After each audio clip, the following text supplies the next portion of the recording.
folks, we're coming at you with an intro here on the backside of an adventure we did yesterday.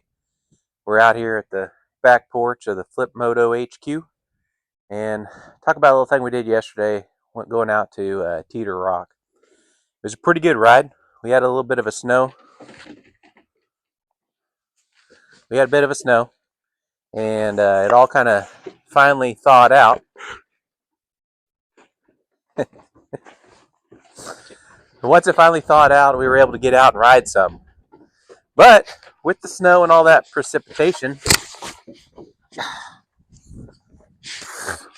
okay, hold that thought. All right, so that's a little bit easier. So as I was saying, we went out to the Flint Hills yesterday. It was about 300 and some odd miles round trip from the HQ heading out there. It was a pretty good trip. Like I was saying, we had that snow. With that snow, was obviously some precipitation. The roads were a little muddy in spots, and where they weren't muddy, they were dry on top and pretty soft underneath. So it was pretty challenging in some spots. You get out there, and there's a lot of minimum maintenance roads, and as you can guess by the name, minimum maintenance, they were minimally maintained. But all in all, it was a good trip, and really enjoyed myself. Got to see some fantastic scenery. Got to see Teeter Rock. Got to eat a good lunch over at the Lizard Lips Deli. Had a fried bologna sandwich out there, so that was good. And all in all, it was a great day. Learned a lot about the bike. Learned a lot about the area, and had a good time. So, without further ado, I'll quit yapping and we'll get to riding. Here we are out on the R1100 Grandpa spec, heading out across southeast Kansas today. It's about 10 past 8 or so. We've been on the road for about 10 minutes. We're just going to take off here and see if we can get out in the Flint Hills and look around for a little bit. I'll shut up and just ride for a minute into this mud.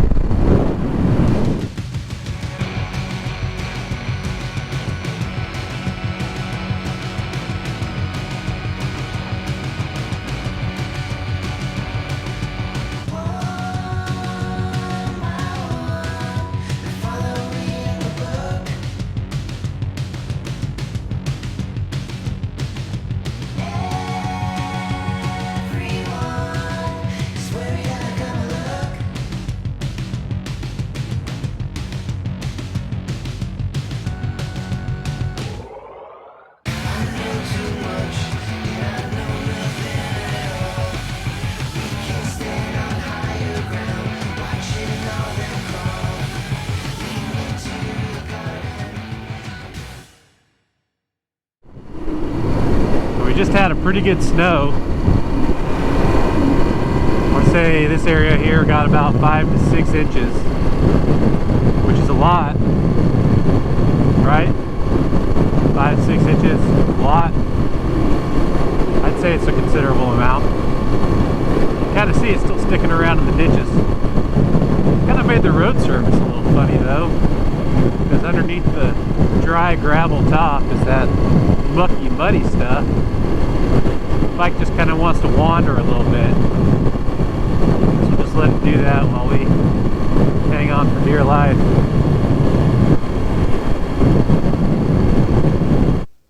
Southeast Kansas as a whole has a surprisingly balanced mix of cropland and pasture, with about 44% cropland and roughly 49% pasture. So ranching matters as much as row crops. The region's main cash crops are soybeans, corn, and wheat, and hay is a big deal too, because all that pasture land needs forage and cattle grazing pays the bills. Beef cattle production is a major economic engine in eastern Kansas. With both cow-calf operations and stocker cattle on pasture, a lot of farms are non-irrigated because rainfall in the southeast is higher than in the dry western half of the state, which helps those pastures stay green without too many fancy irrigation systems.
So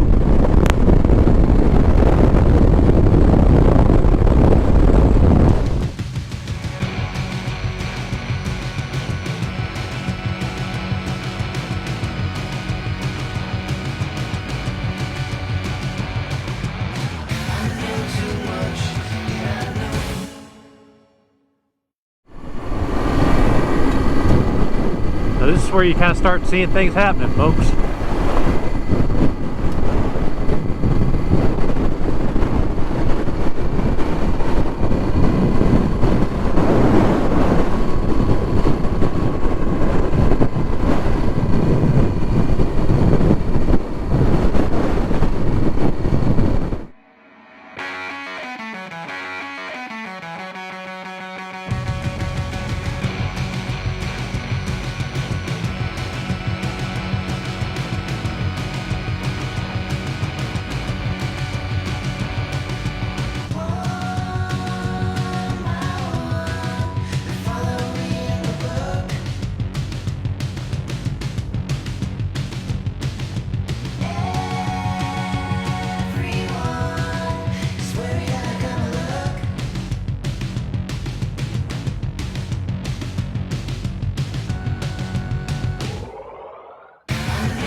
I really kind of enjoyed this road, so I'll slow it down here and just chat at you for a minute. So we're about probably 110, 115 miles into the journey. I tried to keep about maybe 60% on the gravel, 40% on the highway, but it was kind of difficult to do in some places, and sometimes you just kind of wanted to get with the program and get on down the road to try to find something prettier. So this was a pretty good route on through here. Not quite to the Flint Hills Adventure Trail, but should be part of it if it was.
After that chilly ride across Toronto Lake, I stopped in at Lizard Lips Deli and Grill.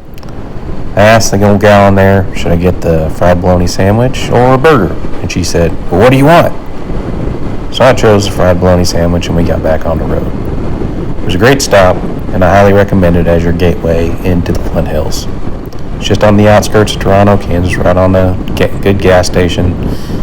Only 87 octane though, so if you got one of those high compression units, probably need to find somewhere else. But here's where it starts getting interesting. The Flint Hills. Nature's stubborn reminder that not all of Kansas is pancake flat and that sometimes geology royally screws up farming plans. This region runs north and south through east central Kansas into northern Oklahoma, spanning several million acres of rolling limestone and church-strewn hills. That rock you see everywhere isn't decorative gravel. It's a reason most farmers gave up trying to plow here. The soil is shallow and full of hard flint, so crop cultivation never really took off beyond the richer river bottoms. Because of that, the Flint Hills escaped the plow that turned most of the Central Plains into corn and soybean fields.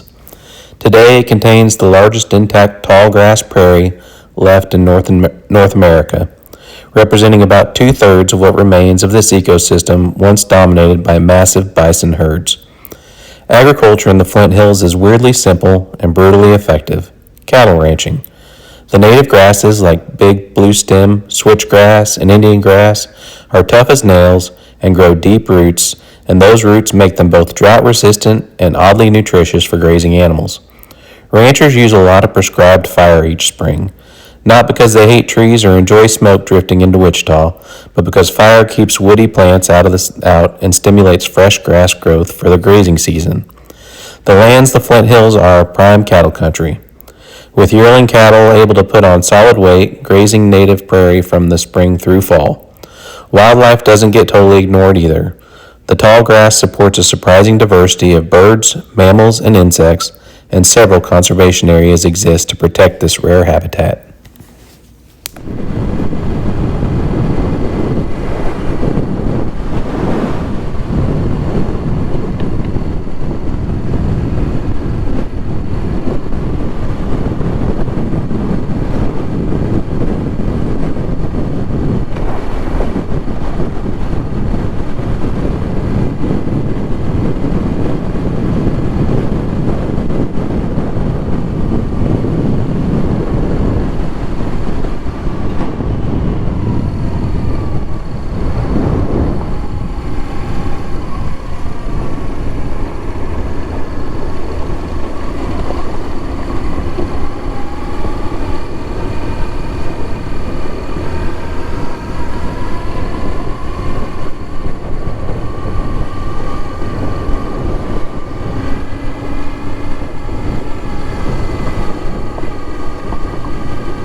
This is one of those minimum maintenance roads we talk about. Just a dirt road with a bunch of big rock dumped in on top of it that's really loose underneath. But if you keep up some speed, you can skip right along top of it and not sink in too bad.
Well, I bet you're thinking to yourself about now that this here Flint Hills looks pretty flat.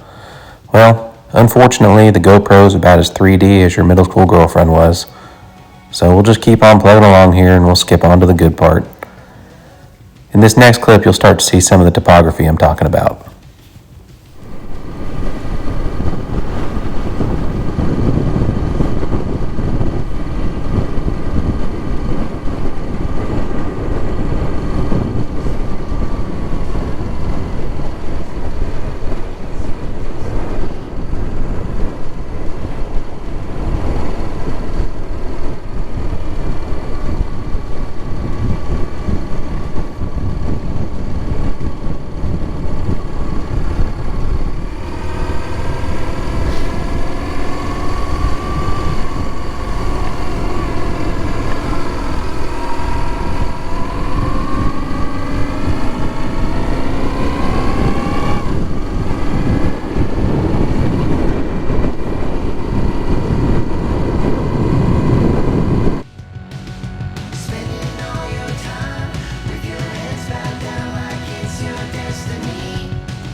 When you get off the highways in the Flint Hills, there's not too much pavement to be had, but there are these big, wide gravel thoroughfares. Now, they're pretty fast riding, but other people like to use them really fast too, so you gotta be careful.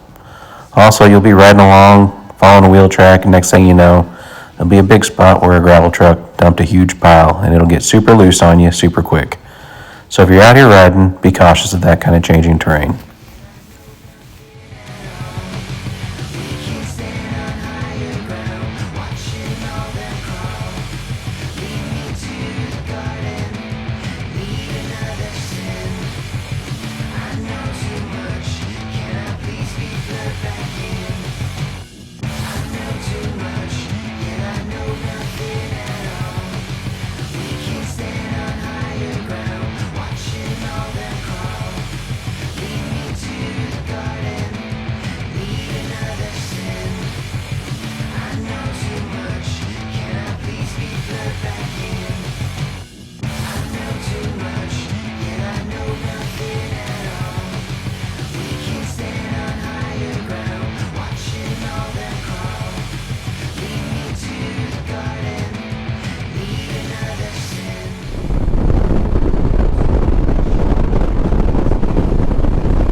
This is the drive up to Teeter Rock. A tall limestone marker rises abruptly from the open grassland of the Flint Hills, breaking the horizon in a way that feels almost out of place. Set on the highest point in the surrounding hills, it can be seen from miles away, serving as both a visual anchor and a lookout over the sweeping prairie. The stone standing there today is not the original marker, but it carries the same purpose and memory. The first Teeter Rock was assembled there in the late 1800s by James Teeter as a practical guidepost for settlers moving through the region. Homesteaders traveling toward the Cottonwood River often lost their bearings in the rolling terrain, and Teeter's simple stack of limestone offered a reliable point of reference. That original marker survived into the early 20th century before being dismantled and repurposed as building stone during the oil boom in nearby Teeterville. In the 1950s, Teeter's descendants erected the current monument to honor both the man and the quiet role his marker played in guiding people across the prairie.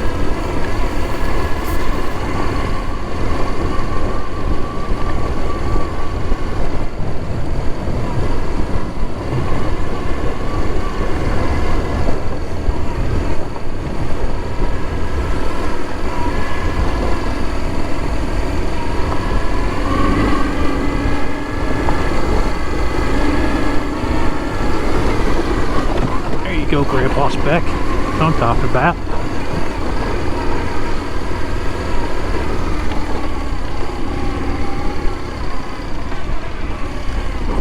How about that? Get some.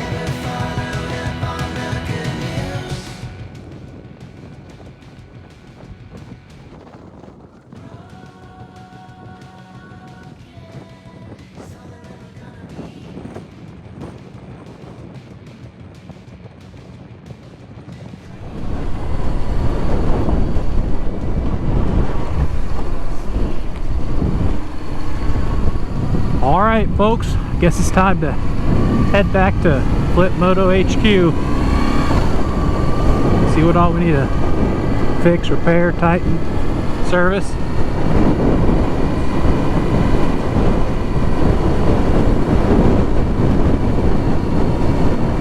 Look at that. It's forever.